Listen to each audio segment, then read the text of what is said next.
The coronavirus is now killing people around the world, in places like Italy, Spain, and the United States. Should we adopt China's model for fighting it? Or is there really a massive cover-up in China?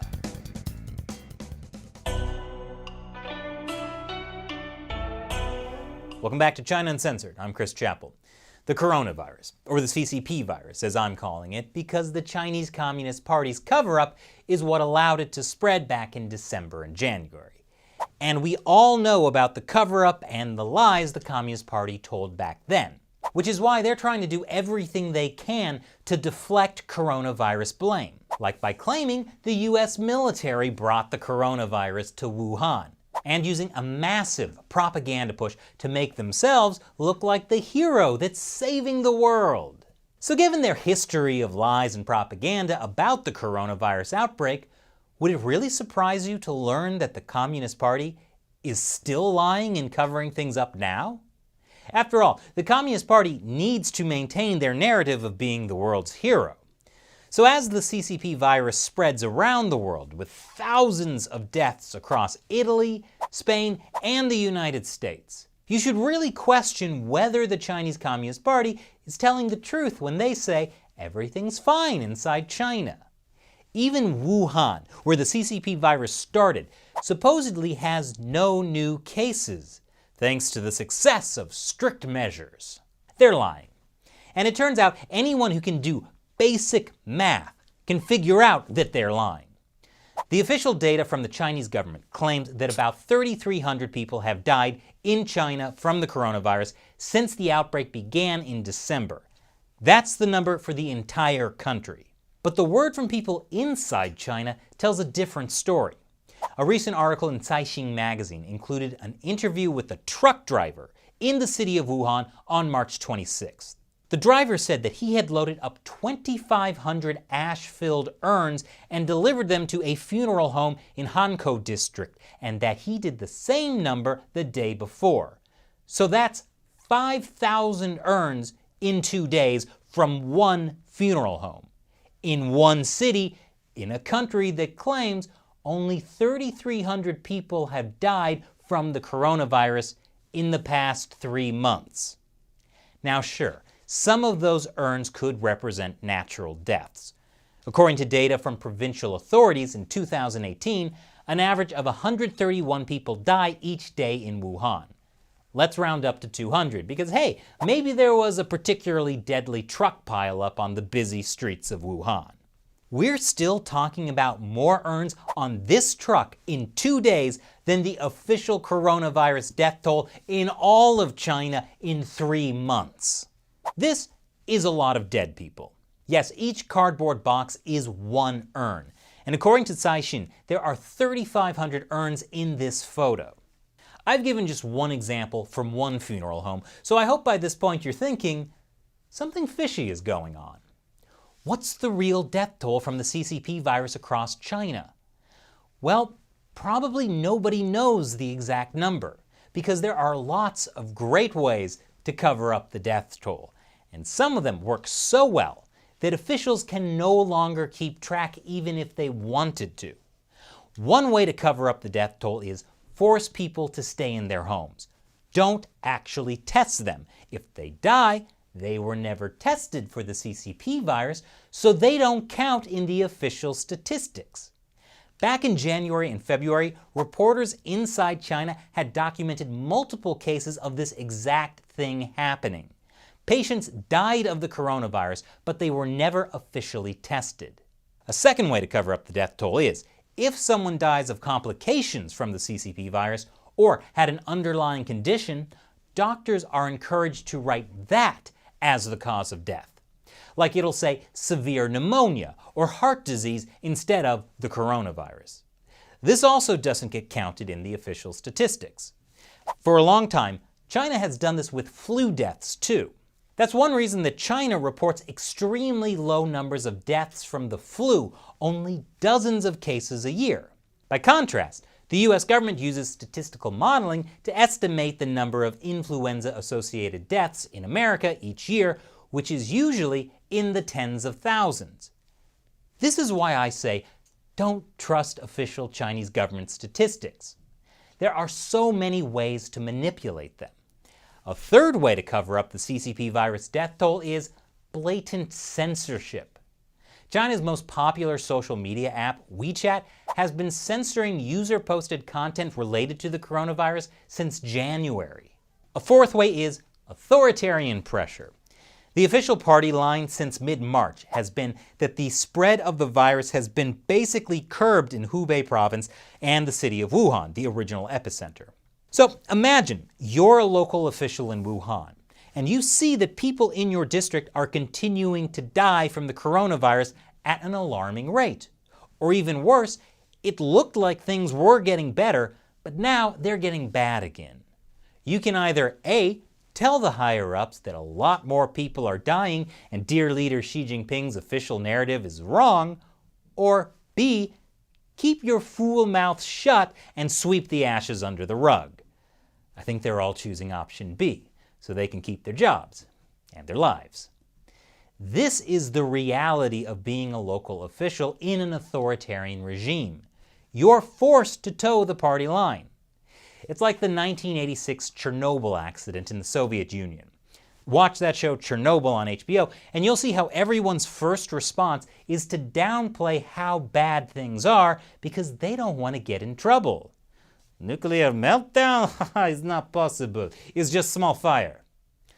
So for all these reasons, we know there's a cover-up of the death toll from the CCP virus in China.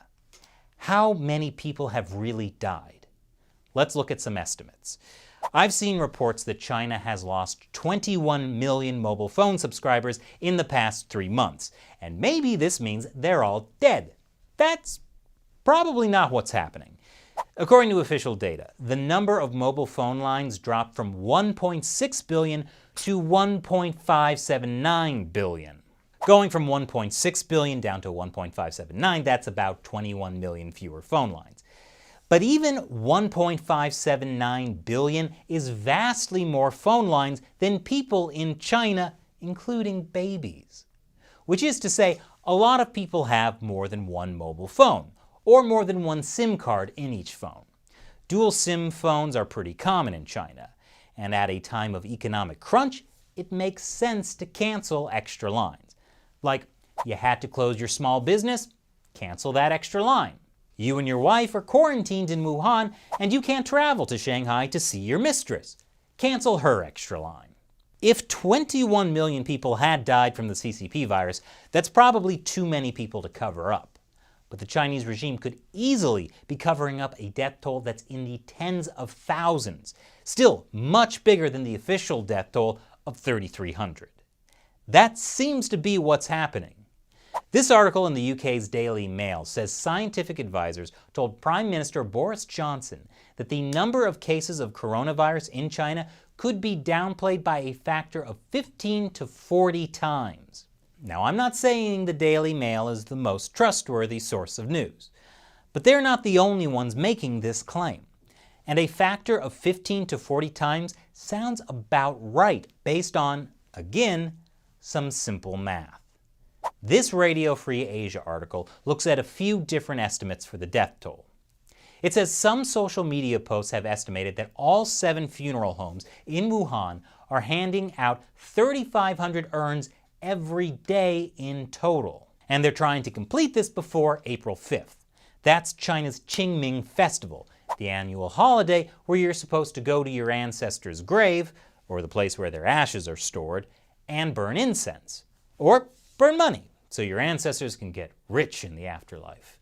Anyway, the article says funeral homes in Wuhan have been handing out 3,500 urns every day starting March 23rd, which is 12 days before the Qingming festival begins. Such an estimate would mean that 42,000 urns would be given out during that time. In a normal year, about 10,000 people would die in Wuhan from January through mid-March. Even so, we're talking about roughly 32,000 unexplained deaths. That's a lot of extra urns full of ashes. Another estimate looks at the cremation activity of funeral homes in Wuhan. People in Wuhan have reported that funeral homes have been cremating bodies non-stop 24 hours a day. With a total of 84 furnaces running at max capacity, this calculation results in an estimated 46,800 deaths. One Wuhan resident told RFA that city officials have been handing out hush money to families in exchange for their silence about how their loved ones died. All this is to say, Chinese officials are covering up a massive coronavirus death toll in Wuhan. And if they're doing it there, they're probably covering it up in other parts of China too, although Wuhan was the hardest hit area. That makes the estimate given to Prime Minister Boris Johnson seem plausible, that the real death toll in China is 15 to 40 times higher than reported. Incidentally, Boris Johnson himself has tested positive for the coronavirus, after visiting a hospital and shaking hands with everybody. But my point is, when Western media report that Italy's death toll overtakes China's, or that Spain's death toll surpasses China's, that is really sloppy reporting. Because they're comparing death tolls reported by transparent Western governments with death tolls reported by a brutal authoritarian regime that for sure covered things up back in January and is almost certainly still covering up things now. And that's a big deal, because the Chinese regime is in an all-out propaganda push, saying other countries should use China's model for fighting the coronavirus. Hopefully people reading those misleading articles won't fall for it. So when Western media ask, can China's coronavirus strategy work elsewhere? The answer should be no, because it hasn't even worked in China. Next, I'll answer a question from a China Uncensored supporter, one of the people who contributes to us through the crowdfunding website Patreon. Sandra Wu asks, I just learned of a petition at this whitehouse.gov link. What do you think of this? Would you be talking about this in a future episode? Thanks for your question, Sandra. So here's the petition. It says, let's start calling the novel coronavirus the CCP virus. It's not my petition, but I totally agree with the idea. In fact, 2 days before that petition was created, I made a similar suggestion. It was the Chinese Communist Party that turned a small number of infections into a global pandemic by covering it up. And that's exactly what they're trying to distract us from. So, let's call it what it really is. The CCP coronavirus. And lately I've been calling it the CCP virus for short. So yeah, it's a great idea. And it's much better than calling it the Chinese virus, because the Chinese regime can't claim we're being racist if we call it the CCP virus. I don't know whether the petition will convince President Trump, but it might be seen by his advisors. Regardless, signing it sends a strong message. So I would encourage people to sign it, and also to get your friends and family to adopt the term CCP virus in everyday conversation. In fact, I've created a special graphic that you can spread on social media.